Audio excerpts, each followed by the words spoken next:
പൗരത്വ നിയമത്തിന് ബദലായി ഇലക്ഷൻ കമ്മീഷനെ ഉപയോഗപ്പെടുത്തി SIR നടപ്പിലാക്കുകയാണെന്ന് മുസ്ലിം ലീഗ് ദേശീയ vice president KPA Majeed.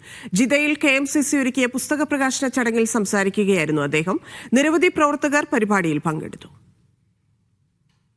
KMCC Jeddah central committee നടത്തിയ AK ഹാജിയുടെ ജീവിതം പറയുന്ന പുസ്തക പ്രകാശന ചടങ്ങായിരുന്നു വേദി.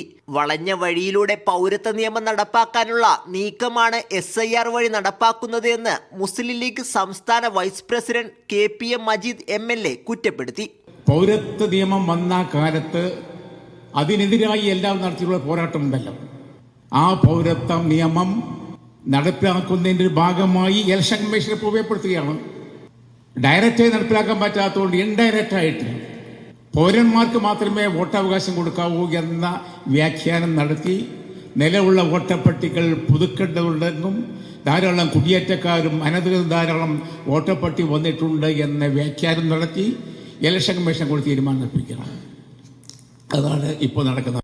ജനാധിപത്യ വിരുദ്ധമായ SIRുമായി കേന്ദ്ര സർക്കാർ മുന്നോട്ട് പോകുന്ന സാഹചര്യത്തിൽ ജാഗ്രത പാലിക്കണമെന്നും അദ്ദേഹം പറഞ്ഞു. ക്രമക്കേട് ചൂണ്ടിക്കാണിച്ചവരെ പേരിൽ കേസെടുക്കാനുള്ള നിലപാടിലേക്ക് ഗവൺമെന്റ് പോവുകയാണ്, പിന്നെ ഇലക്ഷൻ കമ്മീഷൻ പോവുകയാണ്.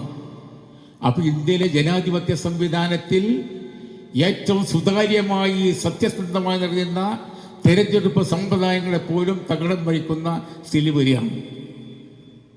ജനഹിതം മറിച്ച് കൊണ്ടുപോകാൻ വേണ്ടിയുള്ള അട്ടിമറിക്കാനുള്ള ആസൂത്രണ ശ്രമം നടത്തിയാണ്. കേരള നിയമസഭ ഐക്യകണ്ഠേന SIRനെതിരെ പ്രമേയം പാസാക്കിയിരുന്നു. പുസ്തക പ്രകാശന ചടങ്ങ് കുഞ്ഞിമോൻ കാക്കിയ ഉദ്ഘാടനം നിർവഹിച്ചു. VP മുസ്തഫ, റസാഖ് മാസ്റ്റർ, അബ്ദുറഹ്മാൻ, നാസർ എടവനക്കാട് എന്നിവർ സംസാരിച്ചു. Media 1 Jeddah.